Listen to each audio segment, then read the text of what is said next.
Alright, now we're going. I didn't have my webcam plugged in for a second, but this is going to be the new format for the fight predictions. Actually, I'm going to have to put them up on the screen. I don't have them on the screen yet, but that'll just be a second. But what I'm going to do, and I'm going to get the chat on here. We're going to have the chat going for the predictions, and then I'm going to do a preview and explain my predictions for UFC Fight Night Jeremy Stephens versus Josh Emmett in Orlando. So, let's get the chat going. Dun, dun. Just give me 1 second. We'll have everything ready. I'll get the predictions up there for you guys before I explain my predictions. You probably saw them on the thumbnail, but it is what it is. I'll explain those in a second. It's a 4-fight main card. Mike Perry's fighting on the card. Dope co-main event, possibly a title eliminator between Tisha Torres and Jessica Andrade, mini Cyborg. There we go. Chat on deck. Now we go one other place and we'll be ready. So, oh yeah, I gotta get, of course, the pictures on screen for you guys. Image.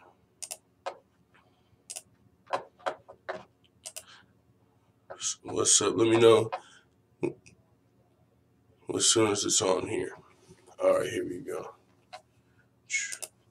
Boom. Boom, boom. And there we go. Now y'all should see my predictions.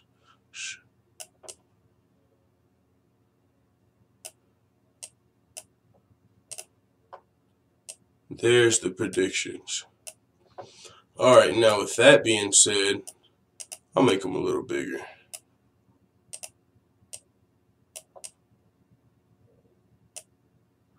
Alright, that's where we're going to set the predictions for these streams.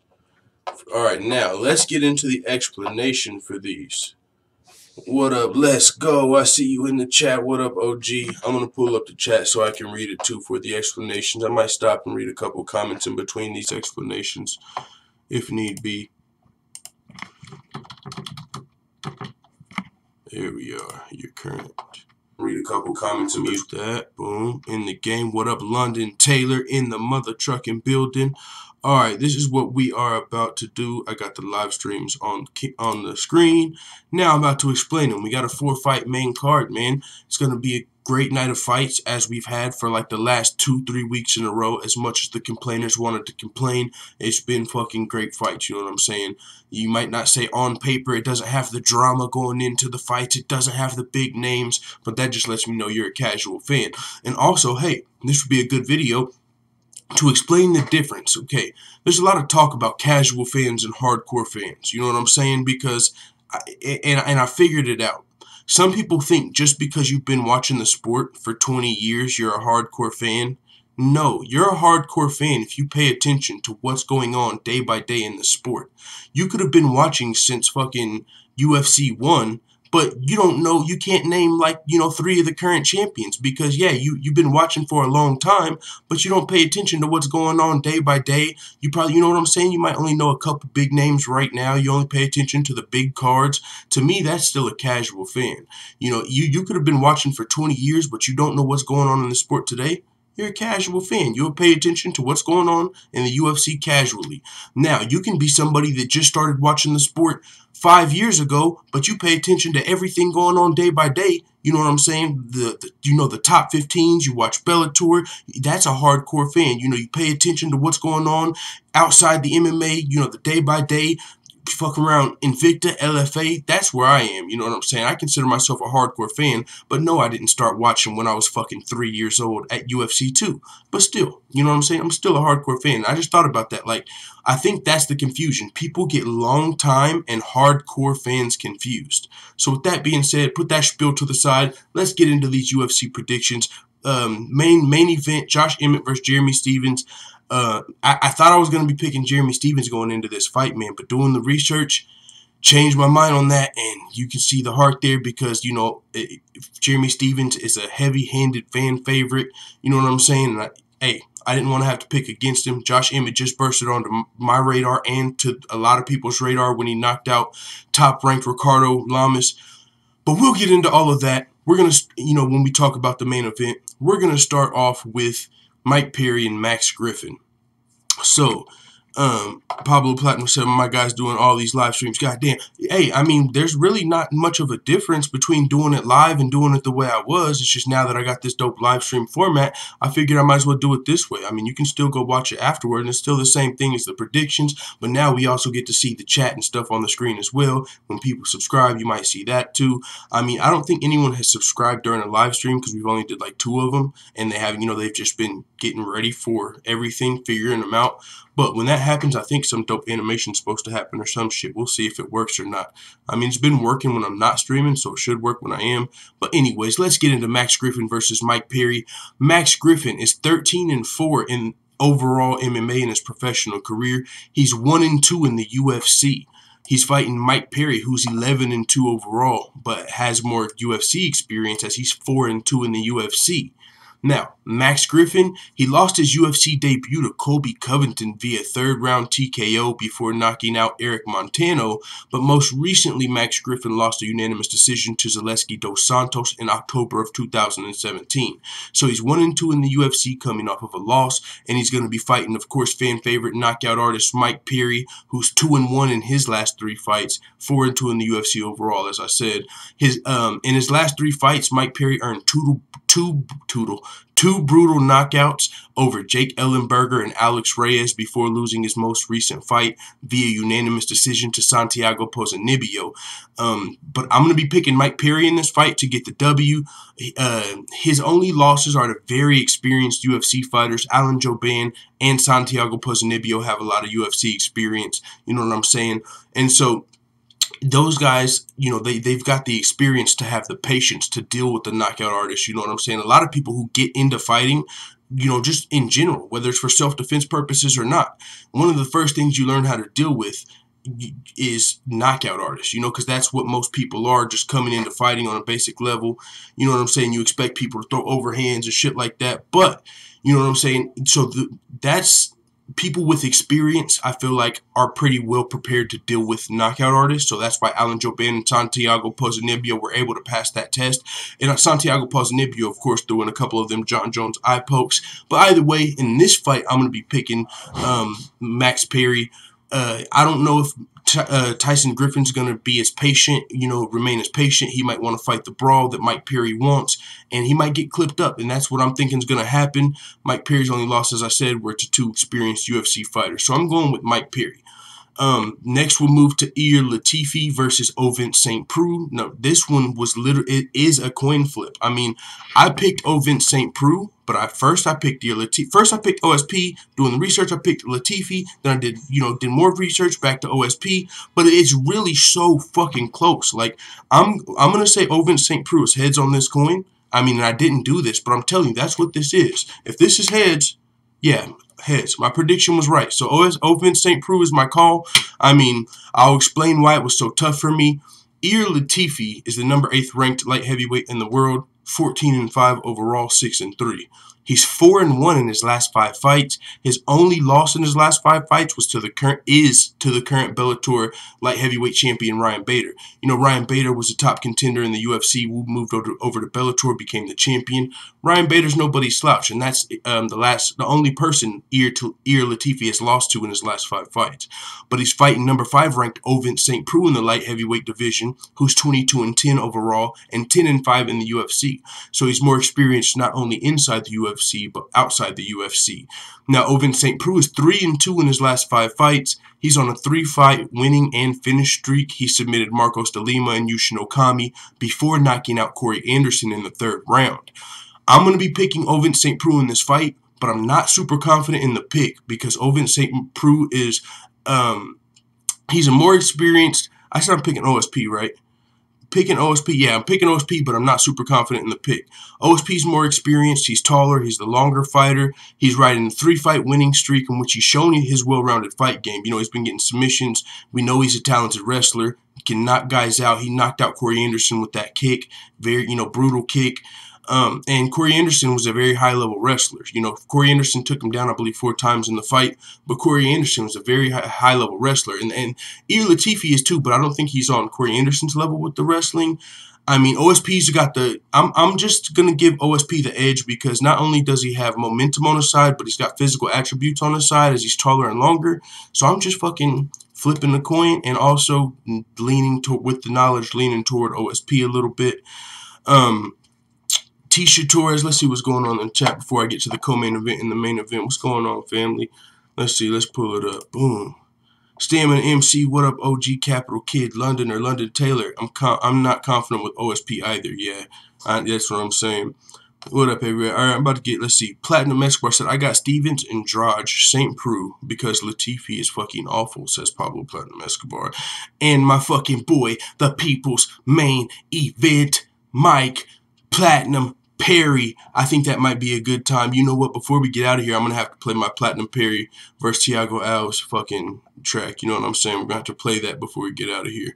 But first, before we do that, let's get straight to the co-main event and the main event of UFC Orlando, which is going to be between the co-main event, of course, between Jessica Andrade and Tisha Torres. Gonna be a hell of a fight. Title implications. Two very high-level WMMA fighters. This is fucking gonna be a hell of a... I mean, on paper, it's a hell of a fight. But Jessica Andrade, so was, you know, on paper, Jessica Andrade versus Claudia Gadelha was a hell of a fight. But when they got in that octagon, Jessica Andrade earned the nickname Mini Cyborg from Chris Cyborg herself. After that performance, Chris Cyborg took to Twitter like, yo, that's Mini Cyborg. That's my motherfucking dog, Mini Cyborg. And she looked like it in there, bro. But let's just get into the knowledge before we get into my prediction. Number 5, Tisha Torres. 10-1 in her professional career, only one loss, and it was a rematch. She's 6-1 in the UFC. Her only professional loss came to Rose Namajunas via unanimous decision, which was a rematch, as I said. Tisha Torres won the first fight versus Rose Namajunas back in Invicta before they were both in the UFC. Tisha Torres has a very impressive resume with notable wins over Rose Namajunas earlier in her career, Michelle Waterson, Juliana Lima, Beck Rawlings, even has wins over Angela Hill and Angela Magana. Now, she's going to be fighting. That's the problem. She's going to be, and Tisha Torres, I don't know if I mentioned, is number 5th ranked strawweight in the world, 115 pounds. Now, she's going to be fighting number 2 ranked strawweight in the world, deservedly, Jessica Andrade, a.k.a. Mini Cyborg, who's 17-6 in her professional career. Not as pretty and pristine, but this is a girl that used to fight at 135 pounds, and that's where most of her losses came. She's probably a little undersized for 135 pounds, but... so that's why she started making that cut to 115. She probably should be fighting in the middle, which is a new division in the UFC at 125 pounds. But as long as she can make the cut to 115 pounds, and she's only 26 years old, she can probably dominate. Her only loss at 115 pounds in her last 5 fights since moving to 115 pounds was to Joanna when she was the champion. So, Jessica Andrade, 4-1 since moving to 115 pounds, as I said. She recently dominated Claudia Gadelha in a 3-round decision where she earned that nickname Mini Cyborg from Chris Cyborg herself. I'm going to be picking Jessica Andrade. She should have the notable size advantage in this fight, as she formerly fought at 135 pounds, and she's fighting the Tiny Tornado. That's Tisha Torres' nickname. Tisha Torres might be one of the smallest strawweights, and Jessica Andrade, you know what I'm saying, might have one of the hardest weight cuts for a strawweight, and I'm just assuming that because she used to fight at 135 pounds. I'm thinking Jessica Andrade is going to move up to 125 pounds in the future. Maybe if she hits that Joanna roadblock again, if she doesn't become the strawweight champion for whatever reason, because she very well has the potential to become the 115-pound champion. But if that doesn't happen with Jessica Andrade, then I think she can have success at 125 pounds as well. Jessica Andrade, I think, is going to be in the UFC for a while and will be a future star, as she's only 26 years old and she's already got a hell of a resume, hell of experience, and you know what I'm saying, she's just been looking more and more dominant, her own, except for to Joanna. But at 115 pounds to anybody not named Joanna, Jessica Andrade is essentially dominated. Now, I will say this, if Tisha Torres does pull off this win, she'll probably get a fight Rose Namajunas next, if Rose Namajunas is the champion or not. And shoot, if Tisha Torres loses this fight, and Rose Namajunas just so happens to lose the title to Joanna, we could still see them fight. And why I'm saying that is because Tisha Torres and Rose Namajunas are 1-1. the trilogy a lot of people want to see. The trilogy almost made the title fight happen over maybe Jessica Andrade or even a Joanna rematch. There was talks of Rose Namajunas versus Tisha Torres 3 for the title. Just, maybe just because it's a trilogy, the rivalry. So that fight's, we're for sure probably going to see Tisha Torres versus Rose again. The question is, will it be for the title if Tisha and Rose are able to get W's in their next fight?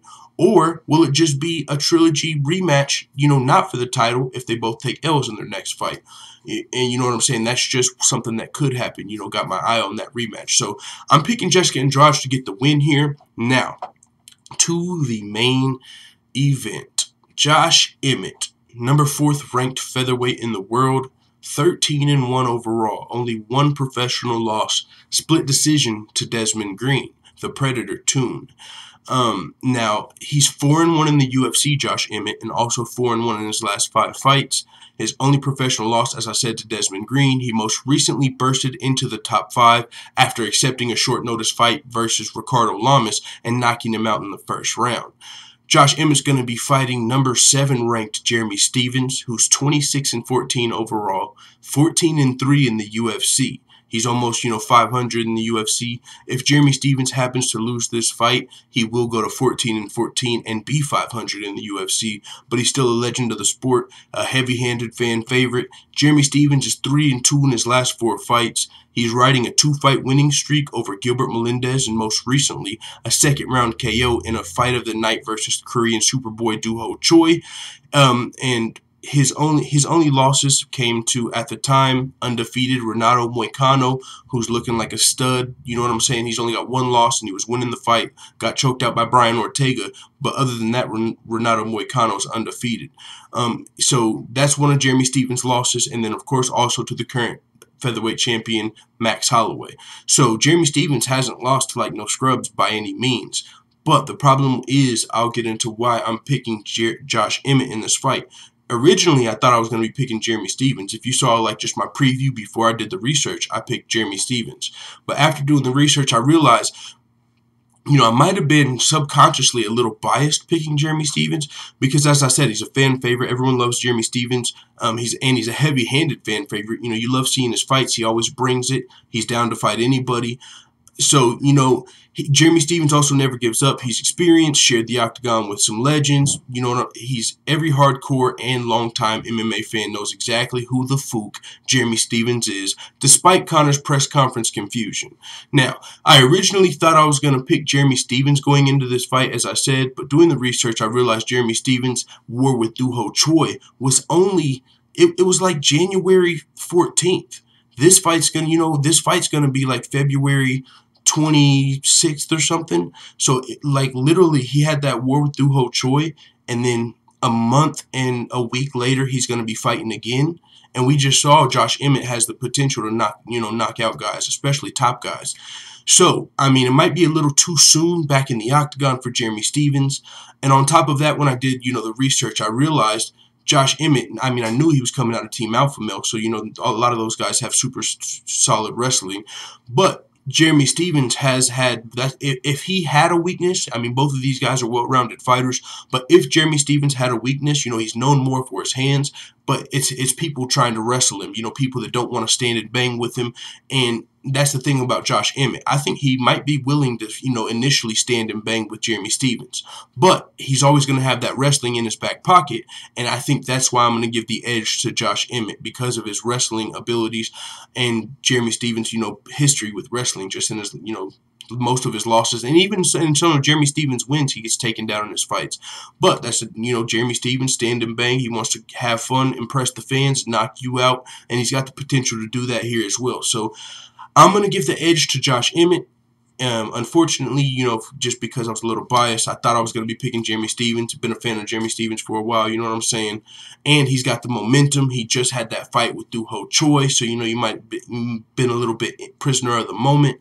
But, yeah, I'm going to go with Josh Emmett. Anything can happen in the main event, and all of these fights should be fucking entertaining. You could see Mike Perry and the light heavyweight fight ended in a knockout. Now, the OSP Latifi fight, it's got variants here. It could be super entertaining, ending in a knockout, or we could see a lot of wrestling in that fight. Jessica Andrade and Tisha Torres, that's probably going to be super entertaining. I mean, I see a lot of maybe Claudia. I don't know. I don't want to say she's going to do the same thing to Tisha Torres that she did to Claudia, but I didn't see her doing that to Claudia either. So, hey, that's going to be a fun fight. And then, of course, the main event, Jeremy Stevens always brings the show fight of the night potential. So, with that being said, those are my live predictions. I'm about to play this Mike Perry versus Thiago Alves fucking battle rap before I get out of here. And then these were the live predictions, man. First time we did it this way. So yeah, man, pretty fun. Let me know what y'all think about it. Let's see. Mike Perry versus Thiago Alves. There we go. This platinum Mike Perry known to knock your hero out.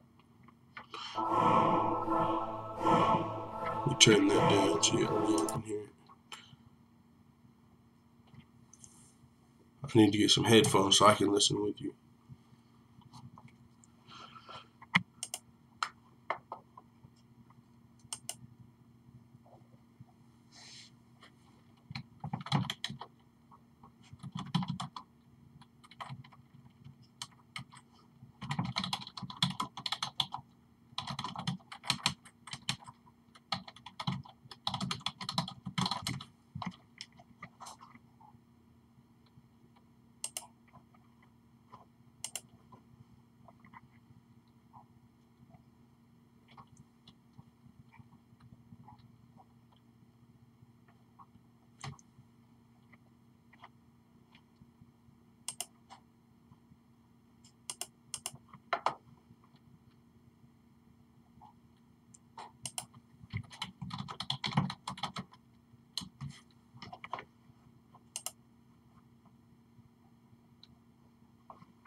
Alright, I just hit pause. I think it was over. I wasn't listening with you guys because I don't have no headphones in, and if I were to play it through my speakers, it would echo. So, but yeah, man, thanks for coming through and checking out the live predictions. Let me know what y'all think of the new format. And hey, it is what it is. If you're watching this on the replay, I also appreciate it. Let the full-time family know what you think in the comments. I'm out.